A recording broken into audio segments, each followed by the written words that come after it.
Ku makya ga leero olunaku z'omwezi 17 mwezi ogwokuna mwaka 2024 ssaawa 2:03 poliisi ey'Entebbe yafunyeeyo akabenje ku bitaala eby'Enkumba. Kano akabenje kabaddemu emmotoka UBQ 371P Mitsubishi RVR, mmotoka namba UAN 836B, eno nga mmotoka zino ezitabula sementi n'omusenyu, ate n'emmotoka namba UG 30006, eno nga Toyota Hilux. Okusinziira ku lipooti yaffe, kano akabenje kabaddewo nga zino emmotoka ssatu zonna zibadde mu direction y'emu ku luguudo lwe lumu, era nga zibadde ziyimiridde ku bitaala eby'Enkumba traffic nga zirinze ebitaala okuzita, ate emmotoka n'eva emabega emanyiddwa eno etabula sementi n'omusenyu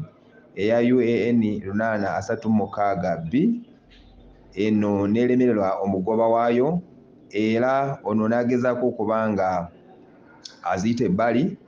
naye kwe kukoona mabbalibbali g'oluguudo era n'agwira emmotoka eyamanyiddwa nga UBQ 371M, era kwe kuttirawo omugoba waayo amanyiddwa nga Okoit Raphael ow'emyaka 34, era ng'ono omutuuze w'Enseta, ate munnamateeka akola n'ekitongole kya Maldef Advocates. Emmotoka eno egenze mu maaso n'ekoona emmotoka endala eya UG 30006, eno nga Toyota Hilux. Poliisi ey'ebidduka era yaddukidde ku ssiini eno, ate neeba nga n'ejja ono omuntu eyafiiridde mu mmotoka eno, ate n'atwalibwa mu kaabafu e Mulago. Emmotoka zonna zamaze okuba nga zitwalibbwa ku poliisi enkulu eya Entebbe, ate n'omugoba w'eno emmotoka akabenje kwe kaviiriddeko amaze okuba nga yateereddwa mu kkomera,